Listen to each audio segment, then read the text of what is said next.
परिपूर्णगुणार्णवाय विश्वोदय स्थितिलयो नीतिप्रदाय ज्ञानप्रदाय विबुधा सुरसौख्य दुःख सत्कारणाय वितताय नमो नमस्ते। अपादमौलि पर्यन्तं गुरूणाम् आकृतिं स्मरेत् तेन विघ्नाः प्रणश्यन्ति सिद्ध्यन्ति च मनोरथाः। हरिः ओम हरिः ओम हरिः ओम। निर्णयायैव यत् प्रोक्तं ब्रह्मसूत्रं तु विष्णुना व्यासरूपेण तद्ग्राह्यं तत्रोक्ता सर्वनिर्णयाः। ಶ್ರೀಮದಾಚಾರ್ಯರ ಒಂದು ದೊಡ್ಡ ಸ್ಟೇಟ್ಮೆಂಟ್. ಏನ್ ಸ್ಟೇಟ್ಮೆಂಟ್ ಅಂದರೆ, ಎಲ್ಲ ವಿಷಯಗಳನ್ನ ನಿರ್ಣಯ ಮಾಡುವುದಕ್ಕಾಗಿ ಜಗತ್ತಿನಲ್ಲಿ ಇರುವ ಭಗವದ್ ವಿಷಯಕನೇ ಆಗಲಿ ಅಥವಾ ಉಳಿದ ಚೇತನರ ವಿಷಯಕನೇ ಆಗಲಿ ಅಚೇತನ ವಿಷಯಕನೇ ಆಗಲಿ ನಿರ್ಣಯವನ್ನ ಮಾಡುವುದಕ್ಕಾಗಿ ವ್ಯಾಸರೂಪನಾದ ಭಗವಂತ ಬ್ರಹ್ಮಸೂತ್ರವನ್ನ ಹೇಳಿದ್ದಾರೆ, ಬ್ರಹ್ಮಸೂತ್ರವನ್ನ ನಿರ್ಮಾಣ ಮಾಡಿದ್ದಾರೆ. ಆ ಬ್ರಹ್ಮಸೂತ್ರಗಳಲ್ಲಿ ಎಲ್ಲ ವಿಷಯಗಳನ್ನ ನಿರ್ಣಯ ಮಾಡಿದ್ದಾರೆ. ಆದ್ದರಿಂದ ಸರ್ವನಿರ್ಣಯ ತತ್ರೋಕ್ತಾ ಅಂದ್ರೆ ಬ್ರಹ್ಮಸೂತ್ರದಲ್ಲಿ ಹೇಳಿದ ಎಲ್ಲ ನಿರ್ಣಯಗಳನ್ನ ತದ್ಗ್ರಾಹ್ಯಂ ಅದನ್ನ ಗ್ರಹಣ ಮಾಡಲೇಬೇಕು. ಯಾಕೆ? ಯಥಾರ್ಥ ವಚನಾನಾಂಚ ಮೋಹಾರ್ಥಾನಾಂ ಚ ಸಂಶಯಂ ಅಪನೇತುಂ ಹಿ ಭಗವಾನ್ ಬ್ರಹ್ಮಸೂತ್ರಂ ಅಚೀಕ್ಲಪತ್. ಈ ಬ್ರಹ್ಮಸೂತ್ರವನ್ನ ಮಾಡಿದ್ದೇ ಯಥಾರ್ಥ ವಚನಗಳ ನಿರ್ಣಯ ಮಾಡುವುದಕ್ಕಾಗಿನು ಮತ್ತು ಮೋಹಾರ್ಥಕ್ಕಾಗಿ, ಕೆಲವು ಕಡೆಗೆ ಮೋಹಕ್ಕಾಗಿ ಹೇಳಿದ್ದನ್ನ. ಅದು ಪ್ರಸಾದ್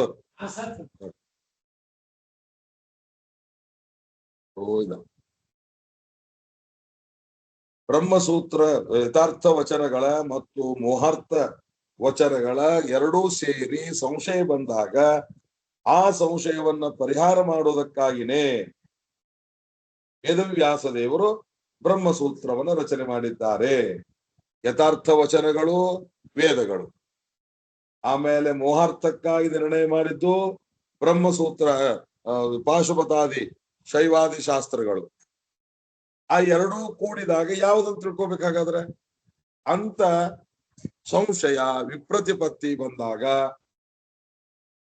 ಪರಿಹಾರ ಮಾಡುವುದಕ್ಕಾಗಿ, ಆ ಸಂಶಯನ್ನು ಪರಿಹಾರ ಮಾಡುವುದಕ್ಕಾಗಿ ಬ್ರಹ್ಮಸೂತ್ರವನ್ನ ಭಗವಾನ್ ವೇದವ್ಯಾಸ ದೇವರು ನಿರ್ಣಯ ಮಾಡಿ ಆ ಎಲ್ಲ ಸಂಶಯಗಳನ್ನ ತೆಗೆದು ಹಾಕಿದ್ದಾರೆ, ನಿರಾಕರಣೆ ಮಾಡಿದ್ದಾರೆ. ತಸ್ಮಾತ್ ಆದ ಕಾರಣ ಸೂತ್ರಾರ್ಥಂ ಆಗೃಹ್ಯ ಸೂತ್ರದಲ್ಲಿ ಹೇಳಿದ ನಿರ್ಣಯವನ್ನ ಇಟ್ಟುಕೊಂಡು ಅದನ್ನು ಸ್ವೀಕಾರ ಮಾಡಿ ಅದನ್ನ ತೆಗೆದುಕೊಂಡು ಸರ್ವ ನಿರ್ಣಯ ಕರ್ತವ್ಯ. ನಿಮಗೆ ಎಲ್ಲೆಲ್ಲಿ ಸಂಶಯ ಬರ್ತದೋ ಆ ಬಂದ ಸಂಶಯವನ್ನ ಪರಿಹಾರ ಮಾಡಿಕೊಂಡು ನಿರ್ಣಯ ಮಾಡೋದಕ್ಕಾಗಿ ಈ ಸೂತ್ರಾರ್ಥವನ್ನ ಇಟ್ಕೊಳ್ಬೇಕು. ಹಾಗಾದ್ರೆ ಸೂತ್ರಾರ್ಥ ಏನ್ ನಿರ್ಣಯ ಮಾಡಿದೆ ಅನ್ನೋದನ್ನು ಕೂಡ ಹೇಳ್ತಾರೆ. ಸರ್ವದೋಷ ವಿಹೀನತ್ವ, ಸರ್ವಗುಣಗಳಿಂದ ಪೂರ್ಣತ್ವ, ಎಲ್ಲ ಭಗವಂತನ ಅವತಾರ ರೂಪಗಳಲ್ಲಿ ಅಂತರ್ಯಾಮಿ ರೂಪಗಳಲ್ಲಿ ಅಭೇದ, ಜೀವರಲ್ಲಿ ಜೀವರಿಗೂ ಭಗವಂತನಿಗೂ ಜೀವರಿಗೂ ಭೇದ, ಎಲ್ಲ ಕಾಲಕ್ಕೂ ಇದ್ದದ್ದು. ಇದನ್ನ ವೇದವ್ಯಾಸ ದೇವರು ಸೂತ್ರಗಳಲ್ಲಿ ನಿರ್ಣಯ ಮಾಡಿದ್ದಾರೆ. ಅಷ್ಟೇ ಅಲ್ಲದೇನೆ ಸರ್ವ ವೇದೇಟ್ಯತಾ, ಎಲ್ಲ ವೇದಗಳಿಂದ ಅವನೇ ಸ್ತುತ್ಯ, ಪಾಲಿಸಲ್ಪಟ್ಟವನು. ಶಾಸ್ತ್ರಯೋನಿತ್ವಾತೋಂ ತತ್ವ ಸಮನ್ವಯಾತೋಂ ಅಂತನ್ನುವ ಸೂತ್ರಗಳಲ್ಲಿ ಸರ್ವ ವೇದ ಪ್ರತಿಪಾದ್ಯತ್ವವನ್ನು ಭಗವಂತನಿಗೆ ಹೇಳಿದ್ದಾರೆ. ಶಾರೀರಶ್ಚೋಭಿ ಭೇದೇನೇವ ಮದೀಯತೆ ಓಂ ವೇದೋ ವ್ಯಪದೇಶಾಚಾನ್ಯ ಓಂ ಅನ್ನುವ ಬ್ರಹ್ಮಸೂತ್ರಗಳಲ್ಲಿ ವೇದವ್ಯಾಸದೇವರು ಈ ಜೀವರಿಗೂ ಭಗವಂತನಿಗೂ ಭೇದ ಇದೆ ಅಂತ ಅನ್ನೋದನ್ನ ಸಮರ್ಥನೆ ಮಾಡಿದ್ದಾರೆ. ನಸ್ಥಾನತೋಪಿ ಪರಸ್ಯೋಭಯಲಿಂಗಂ ಸರ್ವತ್ರ ಹಿ ಓಂ ಅಂತನ್ನುವ ಸೂತ್ರದಲ್ಲಿ ಭಗವಂತನ ಎಲ್ಲ ರೂಪಗಳಲ್ಲಿ ಅಂತರ್ಯಾಮಿ ಹಾಗೂ ಅವತಾರ ರೂಪಗಳಲ್ಲಿ ಅಭೇದವಿದೆ ಅಂತ ಅನ್ನೋದನ್ನು ಸಮರ್ಥನೆ ಮಾಡಿದ್ದಾರೆ. ತಾರತಮ್ಯಂಚ ಮುಕ್ತಾನಾಂ ವಿಮುಕ್ತಿರ್ವಿದ್ಯೆಯ ತಥಾ ತಸ್ಮಾದೇತದ್ವಿರುದ್ಧಂ ಯತ್ ಮೋಹಾಯ ತದುದಾಹೃತಂ. ಮುಕ್ತಾನಾಂ ತಾರತಮ್ಯ, ಮುಕ್ತರಲ್ಲಿ ತಾರತಮ್ಯವಿದೆ. ವಿದ್ಯೆಯ ವಿಮುಕ್ತಿ. ಇದಾ ಮನನಾಥೋ ಅನ್ನೋ ಬ್ರಹ್ಮಸೂತ್ರ. ಆ ಬ್ರಹ್ಮಸೂತ್ರದಲ್ಲಿ ಪ್ರಮಾಣ ಏನು ಅಂತ ಕೇಳುವ ಎಲ್ಲರಿಗೂ ಶ್ರೀಮದಾಚಾರ್ಯರು ಈ ಪ್ರಮಾಣವನ್ನು ಇಟ್ಟುಕೊಂಡು ಹೇಳಿದ್ದಾರೆ. ಏನಂತ? ಇದಾ ಮನನಾಥೋ ಅಂತ ಬ್ರಹ್ಮಸೂತ್ರದಲ್ಲಿ ವೇದವ್ಯಾಸದೇವರು ಮುಕ್ತಾನಾಂ ತಾರತಮ್ಯವನ್ನು ವಿದ್ಯೆಯ ವಿಮುಕ್ತಿ, ವಿದ್ಯೆಯಿಂದ, ವಿದ್ಯೆ ಅಂದ್ರೆ ಅಪರೋಕ್ಷ ಜ್ಞಾನದಿಂದ ಮುಕ್ತಿ ಅಂತ ಹೇಳಿದ್ದಾರೆ. ಅದೆಲ್ಲ ಹೇಳಿದ್ದಾರೆ ಸೂತ್ರದಲ್ಲಿ. ವಿದ್ಯೆ ವಧು ನಿರ್ಧಾರಣಾತೋ ಅನ್ನುವ ಸೂತ್ರದಲ್ಲಿ ಅದರ ನಿರ್ಣಯವನ್ನು ಮಾಡಿದ್ದಾರೆ. ಆದ್ದರಿಂದ ತಸ್ಮಾತ್, ಯಸ್ಮಾತ್ ಯಾವ ಕಾರಣ ಹೇಳಿದ್ದಾರೋ ತಸ್ಮಾತ್ ಏತದ್ ವಿರುದ್ಧಂ, ಈ ವಿಷಯಗಳಿಗೆ ವಿರುದ್ಧವಾಗಿ, ಅಂದರೆ ಜೀವರಿಗೂ ಭಗವಂತನಿಗೂ ಅಭೇದವಿದೆ, ಮುಕ್ತಿಯಲ್ಲಿ ತಾರತಮ್ಯ ಇಲ್ಲ ಅಂತ ಏನಾದರೂ ಹೇಳಿದರೆ, ಭಗವಂತನ ಅವತಾರ ರೂಪಗಳಲ್ಲಿಯೂ ಹಾಗೂ ಅಂತರ್ಯಾಮಿ ರೂಪಗಳಲ್ಲಿಯೂ ಭೇದವಿದೆ, ಅಭೇದ ಇಲ್ಲ, ಜೀವರಿಗೆ ಅಭೇದ ಇದೆ, ಅವರ ರೂಪಗಳಲ್ಲಿ ಭೇದವಿದೆ ಅಂತೇನಾದರೂ ಹೇಳಿದರೆ, ಭಗವಂತನಲ್ಲಿ ಗುಣಗಳಿಲ್ಲ ಅಂತ ಹೇಳಿದರೆ, ಅವನು ನಿರ್ಗುಣ ಅಂತ ಹೇಳಿದರೆ ಇದೇನಾಯ್ತಿರೋದು? ಏತದ್ ವಿರುದ್ಧವಾಯ್ತದು. ಈ ಏತದ್ ವಿರುದ್ಧವಾದದ್ದರಿಂದ ಅದನ್ನ ಮೋಹಾಯ ತದುದಾರಿತಂ, ಇದರ ವಿರುದ್ಧವಾಗಿ ಏನಾದರೂ ಹೇಳಿದ್ದರೆ ಅದು ಮೋಹಕ್ಕಾಗಿ ಅಂತ ತಿಳಿದುಕೊಳ್ಳಬೇಕೇ ಹೊರತು ಅದು ಪ್ರಮಾಣ ಅಂತ ಸ್ವೀಕಾರ ಮಾಡಬಾರದು. ಶಾಸ್ತ್ರದಲ್ಲಿ, ಪುರಾಣಗಳಲ್ಲಿ ದೇವರ ಸರ್ವೋತ್ತಮತ್ವ, ದೋಷ ದೂರತ್ವ, ಅವನ ರೂಪಗಳಲ್ಲಿ ಅಭೇದ, ಜೀವರಿಂದ ಭೇದ, ಎಲ್ಲ ವೇದ ಪ್ರತಿಪಾದ್ಯತ್ವ, ತಾರತಮ್ಯ, ಜ್ಞಾನದಿಂದಲೇ ಮುಕ್ತಿ ಅಂತ ಹೇಳಿ ಏನು ವಿಷಯಗಳನ್ನ ನಿರ್ಣಯ ಮಾಡಿದ್ದಾರೋ, ಈ ಮಾಡಿದ ನಿರ್ಣಯಕ್ಕೆ ಏನಾದರೂ ವಿರುದ್ಧವಾಗಿ ಇತ್ತು ಅಂದರೆ ಅದನ್ನು ಸರ್ವತಾ ಸ್ವೀಕಾರ ಮಾಡಬಾರದು. ಯತತತ್ ಮೋಹಾರ್ಥಂ ತು ಉದಾರತಂ, ಅದು ಮೋಹಕ್ಕಾಗಿ ಅಂತ ತಿಳಿದುಕೊಳ್ಳ್ರಿ. ಆದ್ದರಿಂದ ತಸ್ಮಾತ್ ಯೇ ಗುಣ ವಿಷ್ಣೋ ಗ್ರಾಹ್ಯಾಸ್ತೆ ಸರ್ವ ಏವತು ಇತ್ಯಾದ್ಯುಕ್ತಂ ಭಗವತ ಭವಿಷ್ಯತ್ ಪರ್ವಣಿ ಸ್ಫುಟಂ. ನೋಡ್ರಿ, ತಸ್ಮಾತ್ ಆದ ಕಾರಣ, ಯೇ ಗುಣ ವಿಷ್ಣೋ, ಭಗವಂತನಿಗೆ ಯಾವ್ಯಾವ ಗುಣಗಳನ್ನು ಹೇಳಿದ್ದಾರೋ ಅವೆಲ್ಲವನ್ನು ಗ್ರಹಣ ಮಾಡದೆ ಸರ್ವೇ ಗ್ರಾಹ್ಯ ಏವ, ಅದನ್ನು ಸ್ವೀಕಾರ ಮಾಡಲೇಬೇಕು ಅಂತ ಭವಿಷ್ಯತ್ ಪರ್ವದಲ್ಲಿ ಭಗವಂತನಿಂದ ಸ್ಪಷ್ಟವಾಗಿ ಹೇಳಿದ್ದಾರೆ. ಏನು ಈ ಗುಣಗಳಂದ್ರ? ಅಣುತ್ವ ಮಹತ್ವಾದಿ ಗುಣಗಳು. ದೇವರು ಅಣುನು ಹೌದು, ಸಣ್ಣವನು ಹೌದು, ಭಾರಿ ದೊಡ್ಡವನು ಹೌದು ಅಂತ ಹೇಳ್ಯಾರ. ಮತ್ತೆ ನಮ್ಮ ವಿರುದ್ಧ ಅವನಿಗೆ ಯಾಕೆ ವಿರುದ್ಧ ಆಗ್ತದೆ? ಅವನಿಗೆ ಇದು ವಿರುದ್ಧ ಅಲ್ಲ. ನಮಗ ಸುಮ್ಮೊಂದು ದೃಷ್ಟಾಂತ ಕೊಡ್ಬೇಕಂದ್ರೆ, ನಮಗ್ ಕೈಯಾಗ ಕ್ಯಾನ್ ಹಿಡಿದು ಕೈ ಸುಡ್ತದೆ. ಅಗ್ನಿಸ್ತಂಭನ ವಿದ್ಯೆಯನ್ನು ಕಲಿತುಕೊಂಡಿರ್ತಕ್ಕಂತ ಒಬ್ಬ ವ್ಯಕ್ತಿ, ಅವನು ಕೈಯಾಗ ಕ್ಯಾನ್ ಹಿಡಿದು ಅಗ್ನಿ ಸುಡಂಗಿಲ್ಲ ಅವನಿಗೆ. ನಮಗ ಅಗ್ನಿ ಸುಡ್ತವನಿಗೆ ಯಾಕೆ ಅಗ್ನಿ ಸುಡಂಗಿಲ್ಲ? ಅದು ಅವನಲ್ಲಿ ಸಾಮರ್ಥ್ಯ ಅದ. ಹಂಗ ದೇವರಲ್ಲಿ ಅಣುತ್ವ ಮಹತ್ವಗಳನ್ನ, ಅಣು ಅಂದ್ರ ಅಣುನು ಆಗ್ತಾನ, ಮಹತ್ವ ಅಂದ್ರ ಮಹತ್, ಅಣೋರಣೀಯಾನ್ ಮಹತೋ ಮಹೀಯಾನ್. ಜಗತ್ತಿನೊಳಗೆ ಇವತ್ತು ವಿಜ್ಞಾನಿಗಳು ಯಾವುದು ಸಣ್ಣದು ಅಂತ ಕರೆದಾರೋ ಅದಕ್ಕಿಂತ ಸಣ್ಣವನಾಗಿದ್ದಾನೆ ಭಗವಂತ. ಯಾವುದು ದೊಡ್ಡದು ಅಂತ ಕರೆದಾರೋ ಅದಕ್ಕಿಂತ ದೊಡ್ಡವನಾಗಿದ್ದಾನೆ ಭಗವಂತ. ಇವೆರಡು ಅವನಲ್ಲಿ ಕೂಡ್ತಾವ. ಅದರ ಅಣುತ್ವ ಮಹತ್ವಾದಿ ಗುಣಗಳು ಹೇಳಿದ್ದಾರೆ, ಅವುಗಳನ್ನ ಗ್ರಹಣ ಮಾಡಲೇಬೇಕು. ಭವಿಷ್ಯತ್ ಪರ್ವದಲ್ಲಿ ಸ್ಪಷ್ಟವಾಗಿ ಹೇಳಿದ್ದಾರೆ. ಇಲ್ಲ ಅಣುತ್ವ ಹೇಳಿದ್ರೆ ಮಹತ್ವ ಕೊಡಂಗಿಲ್ಲ, ಮಹತ್ವ ಹೇಳಿದ್ರೆ ಅಣುತ್ವ ಬರೋದಿಲ್ಲ ಅಂತ ಹೇಳಿ ನಾವು ಅಣುತ್ವ ಆದ್ರೂ ಬಿಡ್ತೇವೋ, ಮಹತ್ವ ಆದ್ರೂ ಬಿಡ್ತೇವೋ, ಯಾವ್ದಾದ್ರು ಒಂದು ಸ್ವೀಕಾರ ಮಾಡ್ತೀವೋ ಅಂತ ಸರ್ವತಾ ಅಲ್ಲಿಗ್ ಬರೋದಿಲ್ಲ. ಅದನ್ನು ಗ್ರಹಣ ಮಾಡಿ. ಏಷ ಮೋಹಂ ಸೃಜಾಮ್ಯಾಸು ನೋಡ್ಕೋರಿ. ತಸ್ಮಾತ್ ಸೂತ್ರಗಳಲ್ಲಿ ನಿರ್ಣಯ ಮಾಡಿದ್ದರಿಂದ ಏನ್ ತಿಳ್ಕೊಬೇಕಾಗಾದ್ರೆ ದೇವರಲ್ಲಿ ಏನೇನು ಗುಣಗಳನ್ನು ಹೇಳಿದ್ದಾರೋ ಅವು ಲೋಕತಃ ವಿರುದ್ಧ ಆಗಿರ್ತವನ್ನೇ ಹೊರತು ದೇವರಲ್ಲಿ ಅವು ವಿರುದ್ಧ ಅಲ್ಲ. ಆದ್ದರಿಂದ ಎಲ್ಲ ಗುಣಗಳನ್ನು ಗ್ರಹಣ ಮಾಡಬೇಕು ಅಂತ ಭವಿಷ್ಯತ್ ಪರ್ವದಲ್ಲಿ ಭಗವಂತ ಹೇಳಿದ್ದಾನೆ. ಆದ್ದರಿಂದ ಯಾವ ಒಂದು ಗುಣಗಳು ಕೂಡ ಬಿಡುವಂಗಿಲ್ಲ. ಏಷ ಮೋಹಂ ಸೃಜಾಮ್ಯಾಶು ಯೋಜನಾನ್ ಮೋಹ ಇಷ್ಯತಿ ತ್ವಂಚ ರುದ್ರ ಮಹಾಬಾಹೋ ಮೋಹಶಾಸ್ತ್ರಾಣಿ ಕಾರಯ. ಮೋಹಾರ್ಥಕ್ಕಾಗಿ ಅನ್ಯ ಶಾಸ್ತ್ರಗಳನ್ನು ರಚನೆ ಮಾಡಿದ್ದಾರೆ ಅಂತ ಹೇಳಿದರು. ಅದಕ್ಕ ಹೇಳ್ತಾರೆ ವಿಷ್ಣೋ ಸರ್ವೋತ್ತಮತ್ವಾರ್ಥೇಚ ಪ್ರಮಾಣಾಂತರವನ್ನ ಹೇಳ್ತಾರೆ. ಏಷ ಮೋಹಂ ಸೃಜಾಮ್ಯಾಶು.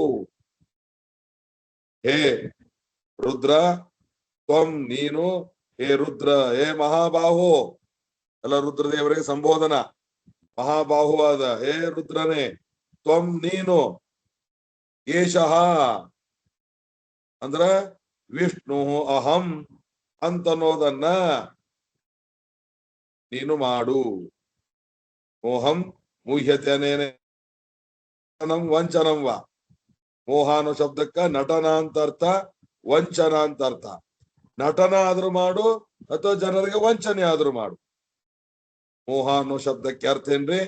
ಯಾವುದನ್ನ ನಾವು ಮಾತನಾಡುವುದರಿಂದ ಜನ ಮೋಹಿತರಾಗ್ತಾರೆ, ವಂಚಿತರಾಗ್ತಾರೆ. ನಾಟಕ ಮಾಡೋದ್ರಿಂದ ವಂಚಿತರಾಗ್ತಿದ್ರೆ ನಾಟಕ ಮಾಡು, ಅಥವಾ ಏನು ಮಾಡೋದ್ರಿಂದ ಅವರು ಮೋಹಿತರಾಗ್ತಾರೆ ಅದನ್ನು ಮಾಡಬೇಕು. ಮೋಹ ಅಂದ್ರೆ ನಟನ, ವಂಚನ ಅಂದ್ರೆ ಇನ್ನೊಂದು ಅರ್ಥ. ನಟನ ಅಂದ್ರೆ ಏನು? ನಟನ ಅನ್ನೋ ಶಬ್ದಕ್ಕೆ ಅರ್ಥ ಹೇಳ್ತಾರೆ, ಭಾರಿ ಮಹತ್ವದ್ದು, ಬರ್ಕೋರಿ. ನಟನ ಅಂದರೆ ಅವಿದ್ಯಮಾನ ಆಕಾರ ಪ್ರದರ್ಶನಂ ನಟನಂ. ಅವಿದ್ಯಮಾನ, ಯಾವುದು ಅವನಲ್ಲಿ ಇರೋದಿಲ್ಲ ಅದನ್ನು ತೋರಿಸುವುದು, ಇದು ನಟನ. ಹಾಗಾದ್ರೆ ದೇವರು ಅವತಾರ ಮಾಡಿ ಬಂದಾಗ ನಟನೆ ಮಾಡ್ತಾನೆ ಅಂದ್ರೆ ಅರ್ಥ ಏನು? ಯಾವುದು ಇಲ್ಲ ಅದನ್ನು ತೋರಿಸೋದು. ಅದ್ರ ನಿತ್ಯಾಭಿಯೋಗಿನಿಯಾದ ಹೆಂಡತಿಯನ್ನು ಕಳೆದುಕೊಳ್ಳಿಕ್ ಸಾಧ್ಯ ಇಲ್ಲ, ಅದು ಅವನಲ್ಲಿಲ್ಲ. ಹೆಂಡತಿಯನ್ನು ಕಳೆದುಕೊಳ್ಳೋದಾಗಲಿ ಅಥವಾ ಬೆಣ್ಣೆ ತಿನ್ನೋದಾಗಲಿ, ಕೂದಲು ಕಟ್ ಮಾಡ್ಕೊಳ್ಳೋದಾಗಲಿ, ಉಗುರು ಕಟ್ ಮಾಡ್ಕೊಳ್ಳೋದಾಗಲಿ ಇದು ಇಲ್ಲ. ಆದರೂ ಅದನ್ನು ತೋರಿಸ್ತಾನ, ಅದೇ ನಟನ. ಬಹಳ ಚಂದ. ನಟನ ಅಂದ್ರೆ ಏನ್ರಿ? ಅವಿದ್ಯಮಾನ, ಅವಿದ್ಯಮಾನವಾದ ಆಕಾರ ಅಂದ್ರೆ ಸ್ವರೂಪ, ಅದನ್ನು ಪ್ರದರ್ಶನ, ತೋರಿಸೋದು.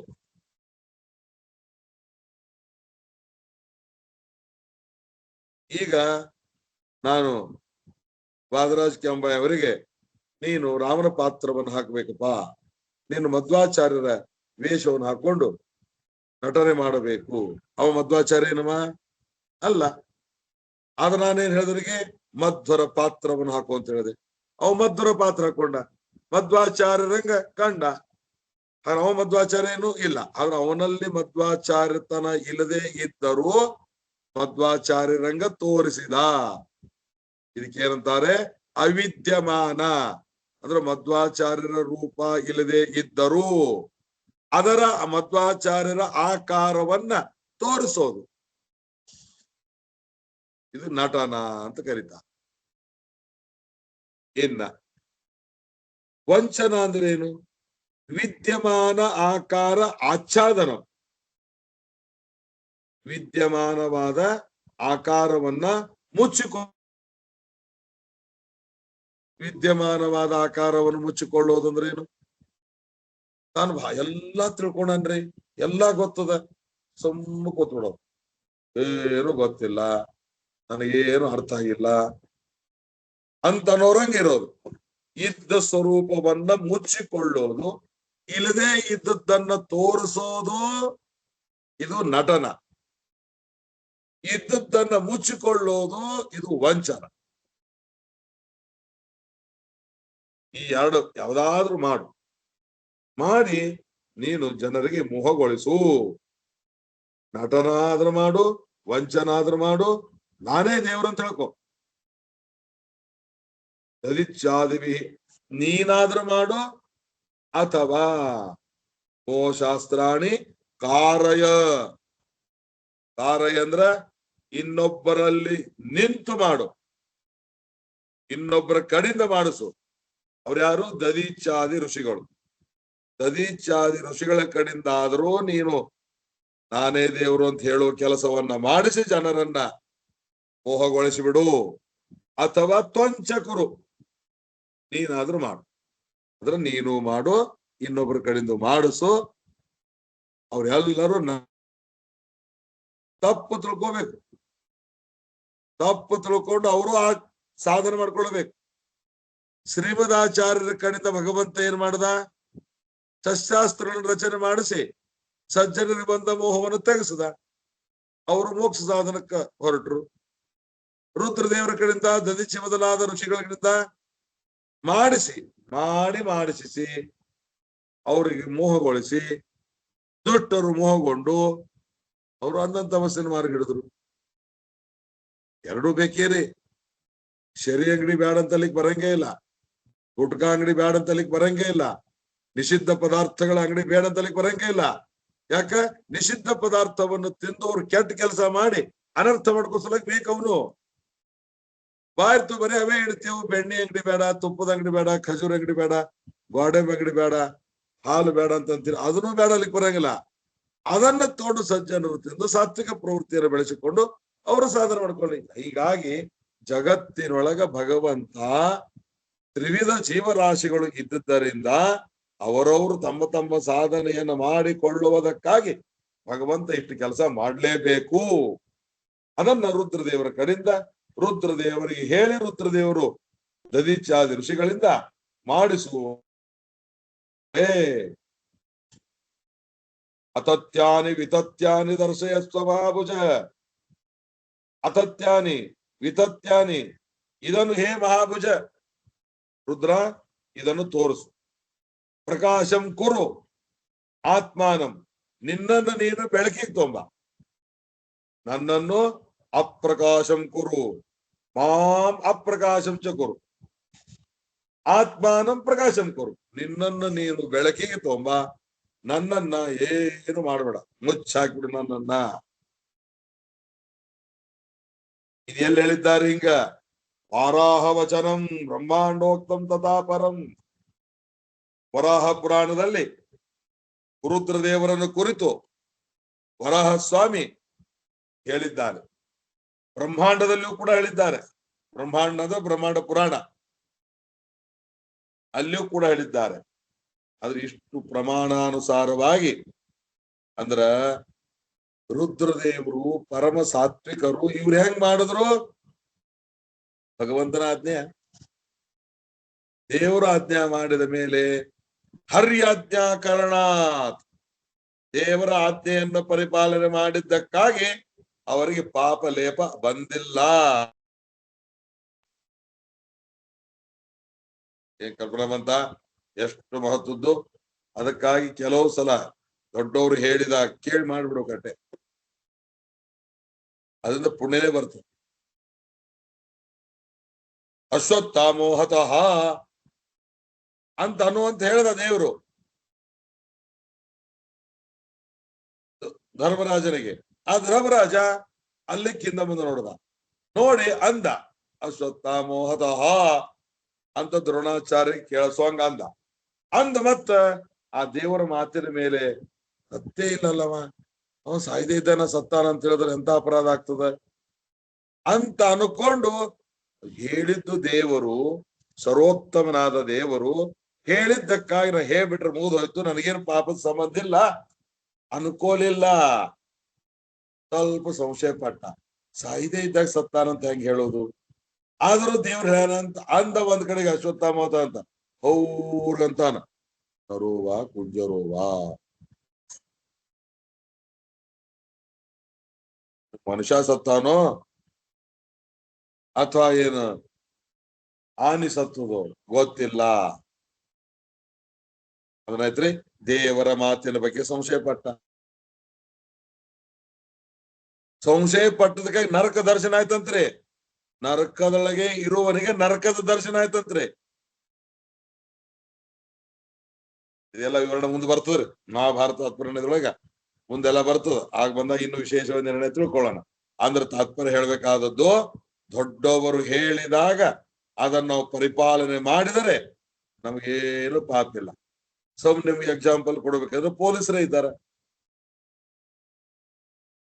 ನಾವು ತಪ್ಪು ಮಾಡಿ ಒಬ್ರಿಗೆ ಹೊಡೆದಿದೀವಿ ಅಂತ ಹೇಳಿ ನಮ್ಮನ್ನ ಹೋಗಿ ಜೈಲಾಗ ಹಾಕಿದ್ರು. ಜೈಲಾಗ ಹೋದ್ಮೇಲೆ ಅವ್ರೇನ್ ಮಾಡ್ತಾರ್ರಿ, ನಮಗ್ ಜಡಿತಾರ. ಆದ್ರೆ ಅವ್ರಿಗೆ ಎಲ್ಲಿ ಹಾಕ್ಬೇಕಾದ್ರ ಅವ್ರಿಗೂ ಜೈಲಾಗ ಹಾಕ್ಬೇಕಾಗದ್ರ ಇಲ್ಲ. ಯಾಕ? ಪೊಲೀಸರ ಡಿಪಾರ್ಟ್ಮೆಂಟೇ ಅದು ತಪ್ಪು ಮಾಡಿದವರಿಗೆ ಹೊಡಿಬೇಕು ಅಂತ. ತಪ್ಪು ಮಾಡಿದಕ್ಕೆ ಹೊಡೆದಾನ, ಅದನ್ನ ಅವನಿಗೇನು ಶಿಕ್ಷೆ ಇಲ್ಲ. ಹಂಗ ದೇವರೇ ಹೇಳ್ದ ವರಾಹ ಪುರಾಣದಲ್ಲಿ, ಬ್ರಹ್ಮಾಂಡ ಪುರಾಣದಲ್ಲಿ ರುದ್ರ ದೇವರನ್ನ ಕುರಿತು ಅತತ್ಯಾನಿ ವಿತತ್ಯಾನಿ ದರ್ಶಯಸ್ವ ಮಹಾಭುಜ ಪ್ರಕಾಶಂ ಕುರು ಚಾತ್ಮಾನಂ ಅಪ್ರಕಾಶಂಚ ಮಾಂ ಕುರು. ಅತತ್ಯಾನಿ, ಅತತ್ಯ ಅನ್ನೋ ಶಬ್ದಕ್ಕೆ ಅರ್ಥ ಹೇಳ್ತಾರೆ ಕುತ್ರಾಪಿ ಅವಿದ್ಯಮಾನಂ, ಎಲ್ಲಿಯೂ ಇರಂಗಿಲ್ಲದು, ಅದನ್ನ ತೋರಿಸೋದು. ವಿತತ್ಯಾನಿ, ವಿತತ್ಯಾನಿ ಅಂದ್ರ ವ್ಯಧಿಕರಣತೆಯ ವಿದ್ಯಮಾನಾನಿ, ಬೇರೆ ಬೇರೆ ಕಡೆಗೆ ಇದ್ದದ್ದನ್ನ ತಂದು ಅಂತ ಹೇಳೋದು. ಗೊತ್ತಾಯ್ತಾ? ಅಂದ್ರ ಎಲ್ಲೂ ಇಲ್ಲದೆ ಇದ್ದದ್ದನ್ನು ಹೇಳೋದು, ಇದ್ದದ್ದನ್ನ ಇನ್ನೊಬ್ಬರಲ್ಲಿ ಇದ್ದದ್ದನ್ನ ಇನ್ನೊಬ್ಬರಿಗೆ ಅದಂತ ಹೇಳೋದು. ಇದು ವಿತತ್ಯ. ವಿತತ್ಯ ಅಂದ್ರೆ ತನ್ನ ಹತ್ರ ಇಲ್ಲದೆ ಇದ್ದದ್ದನ್ನ ಯಾರ್ದೋ ಹತ್ರ ಇದ್ದದ್ದನ್ನ ತನ್ನ ಹತ್ರದ ತಿಳ್ಕೊಳ್ಳೋದು. ಎಲ್ಲೂ ಇಲ್ಲದೆ ಇದ್ದದ್ದನ್ನ ತೋರಿಸೋದು, ಹೇಳೋದು. ಇವು ಕತತ್ಯ ವಿತಥ್ಯಗಳಂತ ಕರೀತಾರೆ. ಅದನ್ನ ನೀನು ತೋರಿಸು, ನಿನ್ನನ್ನು ನೀನು ಪ್ರಕಾಶ ಮಾಡಿಕೊಳ್ಳು, ನನ್ನನ್ನು ಮುಚ್ಚಿ ಹಾಕು ಅಂತ ವರಾಹ ಪುರಾಣದಲ್ಲಿ, ಬ್ರಹ್ಮಾಂಡ ಪುರಾಣದಲ್ಲಿ ಭಗವಂತ ಹೇಳಿದ್ದಾನೆ ರುದ್ರದೇವರಿಗೆ. ಅಮೋಹಾಯ ಗುಣ ವಿಷ್ಣೋ ಆಕಾರ ಚಿಚ್ಚರೀರತ ನಿರ್ದೋಷತ್ವಂ ತಾರತಮ್ಯಂ ಮುಕ್ತಾನಾಮಪಿ ಚೋಚ್ಯತೆ ಏತದ್ವಿರುದ್ಧಂ ಯತ್ ಸರ್ವಂ ತನ್ಮೋಹ ಏತಿ ನಿರ್ಣಯಃ. ಅಮೋಹಾಯ ವಿಷ್ಣೋ ಗುಣಾಃ, ಗುಣಗಳು, ಅವನ ಆಕಾರ ಸಹಸ್ರ ಶೀರ್ಷ ಪುರುಷ ಅಂತನ್ನುವ ಆಕಾರ, ಚಿತ್ ಶರೀರತ, ಶರೀರ ಇದು ಜ್ಞಾನಾತ್ಮಕವಾದದ್ದು, ಮತ್ತು ನಿರ್ದೋಷತ್ವ, ಮುಕ್ತರಲ್ಲಿ ತಾರತಮ್ಯ, ಇದು ಯಾವಾಗಲೂ ಇದ್ದದ್ದು. ಇದಕ್ಕೆ ವಿರುದ್ಧವಾಗಿ ಏನದನೋ ಅದೆಲ್ಲ ಮೋಹಕ್ಕಾಗಿ ಅಂತ ನಿರ್ಣಯ.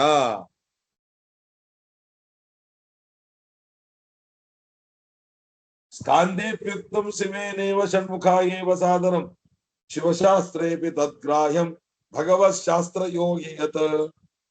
ವೇದವ್ಯಾಸ ದೇವರು ನಿರ್ಣಯ ಮಾಡಿದ ಬ್ರಹ್ಮಸೂತ್ರದ ಶಾಸ್ತ್ರಕ್ಕೆ ಅನುಗುಣವಾಗಿ ಶಿವಶಾಸ್ತ್ರದಲ್ಲಿ ಏನಾದರೂ ಹೇಳಿದ್ದರೆ ಅದನ್ನು ಗ್ರಾಹ್ಯಂ. ಏನ್ರಿ?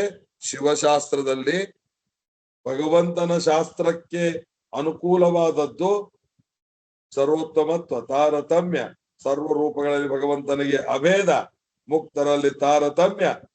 ಇದನ್ನ ಏನಾದರೂ ಶಿವಶಾಸ್ತ್ರದಲ್ಲಿ ರುದ್ರದೇವರು ಷಣ್ಮುಖಾಯಿವ ಸಾದರಂ ಸ್ಕಾಂದೇಪ್ಯುಕ್ತಂ ಶಿವೇನೇವ, ಸ್ಕಾಂದ ಪುರಾಣದಲ್ಲಿ ಷಣ್ಮುಖನಿಗೆ ರುದ್ರದೇವರು ಹೇಳಿದ್ದಾರೆ. ಅಲ್ಲಿ ಸರ್ವೋತ್ತಮತ್ವಕ್ಕೆ ಅನುಕೂಲವಾದದ್ದನ್ನು ಹೇಳಿದ್ದರೆ ಅದನ್ನು ಗ್ರಹಣ ಮಾಡಬೇಕು. ಪರಮೋ ವಿಷ್ಣುರೈವೇಕ ತಜ್ಞಾನ ಮುಕ್ತಿ ಸಾಧನಂ ಶಾಸ್ತ್ರಾನ ನಿರ್ಣಯಸ್ತೇಷ ತದನ್ಯನ್ ಮೋಹನಾಯ ಹಿ. ಎಷ್ಟು ಸಲ ಹೇಳ್ತಾರೆ ನೋಡು ಶ್ರೀಮದಾಚಾರ್ಯರು. ಭಗವಂತನೇ ಪರಮ ಸರ್ವೋತ್ತಮ, ಅವನು ಒಬ್ಬನೇ, ಅವನ ಜ್ಞಾನನೇ ಮುಕ್ತಿಗೆ ಸಾಧನ ಅಂತ ಶಾಸ್ತ್ರದಲ್ಲಿ ನಿರ್ಣಯ ಮಾಡಿದ್ದಾರೆ ವೇದವ್ಯಾಸದೇವರು. ತದನ್ಯತ್ ಮೋಹನ, ಎಷ್ಟು ಬಿಟ್ಟಿನೇನೇ ಇದ್ದರೂ ಅದು ಮೋಹಕ್ಕಾಗಿ. ಜ್ಞಾನ ಇಲ್ಲದೆ ಇದ್ದರೆ ಮುಕ್ತಿ ಇಲ್ಲ. ಜ್ಞಾನಂ ವಿನಾತು ಯಾ ಮುಕ್ತಿ ಸಾಮ್ಯಂಚ ಮಮ ವಿಷ್ಣುನ ತೀರ್ಥಾದಿ ಮಾತ್ರತೋ ಜ್ಞಾನಂ ಮಮಾಧಿಕ್ಯಂಚ ವಿಷ್ಣುತಃ ಅಭೇದಶ್ಚ ಅಸ್ಮದಾದೀನಾಂ ಮುಕ್ತಾನಾಂ ಹರಿಣಾ ತಥಾ ಇತ್ಯಾದಿ ಸರ್ವಂ ಮೋಹಾಯ ಕಥ್ಯತೆ ಪುತ್ರ ಅನ್ಯತಾ. ಹೇ ಮಗನೇ, ಜ್ಞಾನಂ ವಿನಾ, ಜ್ಞಾನ ಇಲ್ಲದೆ ಇದ್ದರೂ ಮುಕ್ತಿ. ಜ್ಞಾನಂ ವಿನ, ಜ್ಞಾನ ಇಲ್ಲದೆ ಇದ್ದರೂ ಮುಕ್ತಿ. ಏನ್ ಜ್ಞಾನ ಬಹಳ ಮಹತ್ವ ತಿಳ್ಕೊರಿದು. ಏನ್ರಿ ಅವ್ರು ತಿರುಪತಿಗೆ ಹೋಗಿದ್ರು, ಲೈನ್ದಾಗೆ ನಿಂತ್ರು, ಸತ್ತು ಬಿಟ್ರು ಅಲ್ಲಿ. ಏನ್ರಿ ಡೈರೆಕ್ಟ್ ಮೋಕ್ಷ ಅವ್ರಿಗೆ ಅಂತೇವ್ ನಾವು. ಏನ್ರಿ ಕಾಶಿಗೆ ಹೋಗಿದ್ರಿ ವಿಶ್ವನಾಥನ ದರ್ಶನಕ್ಕ, ಗಂಗಾ ಸ್ನಾನ ಮಾಡಿ ಮ್ಯಾಲ ಎದ್ದಾರಿಲ್ಲ, ಹೋಗ್ಬಿಟ್ರು. ಹಾಗಾದ್ರೆ ಈ ಎಲ್ಲಾ ಮಾತುಗಳವಲ್ರಿ, ಎಲ್ಲಾ ಮಾತುಗಳಿರ್ತಾರೆ. ಜ್ಞಾನವಿಲ್ಲದೆ ಯಾ ಮುಕ್ತಿ, ಅದೇನು ಕಾಶಿ ಮರಣಾದಿನ ಮುಕ್ತಿ. ಕಾಶಿ ಕ್ಷೇತ್ರ ಮತ್ತು ಕ್ಷೇತ್ರ, ದೊಡ್ಡ ದೊಡ್ಡ ಕ್ಷೇತ್ರ ಹೋದಾಗ ಯಾರು ಮರಣವನ್ನು ಹೊಂದಿದರು. ಸಾತ್ವಿಕ ಜೀವನ ನಿರ್ಣಯ ಮಾಡಬಹುದೇ ಹೊರತುರಿ ಅವರು ಗಂಗಾ ನದಿಯಾಗ ಸತ್ರು, ಮೋಕ್ಷಕ್ಕೆ ಹೋದ್ರು. ಕಾಶಿ ವಿಶ್ವನಾಥರ ಸನಕ್ ಹೋದ್ರು, ಅಲ್ಲಿ ನಿಂತರು ಸತ್ರು. ತಿರುಪತಿ ವೆಂಕಟರು ಲೈನಾಗ ನಿಂತಿದ್ರು, ಸತ್ರು. ನಮ್ಮ ಈ ಸುಮಧ್ಯ ಪಾಠದೊಳಗೆ ಪುರುಷೋತ್ತಮನವರಿದ್ರು. ಶ್ರೀಮುಟ್ಟಕ್ಕೆ ಹೋದಾಗ ಅಲ್ಲಿ ಅವರು ಗುಡಿ ಮುಂದೆ ಧ್ವಜಸ್ತಂಭದ ಮುಂದೆ ತೀರ್ಕೊಂಡ್ರು. ಹೇಳೋಣ್ರಿ, ಹೇಳಿದ್ದು ಖರೆ ಅಂತ ತಿಳ್ಕೊಬೇಡ್ರಿ. ಸಾತ್ವಿಕ ಜೀವ ನಿರ್ಣಯ ಮಾಡೋದು. ಎಲ್ಲೋ ಗುಡಿ ಒಳಗ್ ಸತ್ರು, ಎಲ್ಲೋ ಮಾಡ್ಕೊಂಡು ಪೂಜೆ ನೋಡ್ಕೊಂಡು ಸತ್ರು ಅಂತ ಅಂದ ಮಾತ್ರಕ್ಕ ಅಲ್ಲ. ಜ್ಞಾನದಿಂದ ಮುಕ್ತಿ ಇಲ್ಲ, ಕಾಶಿ ಮರಣಾದಿಗಳಿಂದ ಮುಕ್ತಿ ಇದೆ, ದೇವರ ಜೊತೆಗೆ ಸಾಮ್ಯ ಇದೆ. ತೀರ್ಥಾದಿಗಳು ಸಂಚಾರ ಮಾಡೋದ್ರಿಂದಲೇನೆ ಒಂಥರ ಜ್ಞಾನ ಬರ್ತದೆ. ದೇವರಿಗಿಂತಲೂ ಹೆಚ್ಚಿದ್ದಾರೆ, ದೇವರಿಗೂ ನಮಗೂ ಅಭೇದ ಇದೆ, ಮುಕ್ತರಿಗೂ ದೇವರಿಗೂ ಅಭೇದ ಇದೆ ಅಂತೇನು ಹೇಳ್ತಾರೋ ಇದೆಲ್ಲ ಮೋಹಕ್ಕ. ಜ್ಞಾನ ಇಲ್ಲದೆ ಮುಕ್ತಿ ಅಂತ ಹೇಳೋದು, ದೇವರ ಜೊತೆಗೆ ಸಾಮ್ಯ ಹೇಳೋದು, ತೀರ್ಥಾದಿ ಮಾತ್ರದಿಂದಲೇನೆ ಜ್ಞಾನ. ಪುಸ್ತಕ ಕೇಳ್ಬೇಕಾಗಿಲ್ಲ, ತೀರ್ಥಾದಿ ಕ್ಷೇತ್ರ ಸಂಚಾರ ಮಾಡ್ಕೊಂಡ್ಬಿಟ್ರೆ ಜ್ಞಾನ ಬರ್ತದ ಅಂತ ಹೇಳೋದು. ಮತ್ತು ದೇವರಿಗಿಂತಲೂ ಆಧಿಕ್ಯವನ್ನು ಹೇಳೋದು, ದೇವ್ರಕ್ಕಿಂತ ದೊಡ್ಡವ್ರವ ಅಂತ ಹೇಳೋದು. ದೇವರಿಗೂ ಜೀವರಾಶಿಗಳಿಗೂ ಅಭೇದ ಹೇಳೋದು, ಜೀವರಿಗೂ ಮುಕ್ತರಾದವರಿಗೂ ಭಗವಂತನಿಗೂ ಅಭೇದವನ್ನು ಹೇಳೋದು. ಇದೆಲ್ಲ ಮೋಹಕ್ಕಾಗಿ. ಕಥ್ಯತೆ ಇತ್ಯಾದಿ ಸರ್ವ, ಇವೇ ಮೊದಲಾದೇನೇನವನೋ ಉಪಲಕ್ಷಣೆ ಅವೆಲ್ಲವೂ ಕೂಡ ಮೋಹಕ್ಕಾಗಿ ಹೇಳಿರ್ತಾರೆ. ಪುತ್ರ ಬೇರೆ ರೀತಿ ತಿಳ್ಕೋಬೇಡ, ವಾಸ್ತವ ಅಂತ ತಿಳ್ಕೋಬೇಡ. ಅರ್ಥಾತ್ ದೇವರಿಗಿಂತ ದೊಡ್ಡವರು ಯಾರು ಇಲ್ಲ, ಮುಕ್ತರಿಗೂ ದೇವರಿಗೂ ಅಭೇದ ಇಲ್ಲ, ಜೀವರಾಶಿಗಳಿಗೂ ಭಗವಂತನಿಗೂ ಅಭೇದ ಇಲ್ಲ, ದೊಡ್ಡವರಿಲ್ಲ. ಜ್ಞಾನದಿಂದಲೇನೆ, ಶಾಸ್ತ್ರಗಳಿಂದಲೇನೆ ಜ್ಞಾನ, ತೀರ್ಥಾದಿ ಮಾತ್ರದಿಂದ ಜ್ಞಾನ ಅಲ್ಲ. ದೇವರಿಗೆ ಸಮಾನರಾದವರು ಇಲ್ಲ. ಜ್ಞಾನ ಇಲ್ಲದೆ ಮುಕ್ತಿ ಅಂತ ಹೇಳೋದು ಶುದ್ಧ ತಪ್ಪು. ಜ್ಞಾನದಿಂದಲೇನೆ ಮುಕ್ತಿ. ಇದರ ವಿರುದ್ಧವಾದದ್ದದ, ಅದರ ವಿರುದ್ಧವನ್ನು ಹೇಳಿರ್ತಾರೆ. ಅದನ್ನು ಸರ್ವಥಾ ತಿಳಿದುಕೊಳ್ಳಬೇಡ್ರಿ ಅಂತ ಹೇಳ್ತಾ ಇದ್ದಾರೆ. ಉಕ್ತಂ ಪದ್ಮ ಪುರಾಣೇಚ ಶೈವ ಏವ ಶಿವೇನತು. ಪದ್ಮ ಪುರಾಣದಲ್ಲಿ, ಶೈವ ಪುರಾಣದಲ್ಲಿ ರುದ್ರದೇವರಿಂದ ಹೇಳಿದ್ದಾರೆ. ಯದುಕ್ತಂ ಹರಿಣಾ ಪೂರ್ವಂ ಉಮಾಯಿ ಪ್ರಾಹ ತದ್ಹರಃ. ಈಗ ದೇವರೇನು ಹೇಳಿದ್ದಾನೋ ಅದನ್ನ ರುದ್ರದೇವರು ತಮ್ಮ ಹೆಂಡತಿಗೆ ಹೇಳಿದ್ರು. ನೋಡು, ನನಗ್ ಹಿಂಗ ದೇವ್ರು ಹೇಳ್ಯಾನ, ಆದ್ದರಿಂದ ನಾನು ಅದನ್ನ ಹೇಳಿದ್ದೀನಿ, ನೀನು ಕೂಡ ಹಿಂಗ್ ತಿಳ್ಕೋಬೇಡ ಅಂತೆ ರುದ್ರದೇವರು ತಮ್ಮ ಹೆಂಡತಿಗೆ ಹೇಳಿದ್ದಾರೆ. ಮತ್ತೆ ಇನ್ನು ಇದೆ, ನಾಳಿನ ದಿನ ತಿಳ್ಕೊಳ್ಳೋಣ. ರಾಮ ರಾಮ ರಾಮ ರಾಮ ರಾಮ ರಾಮ ರಾಮ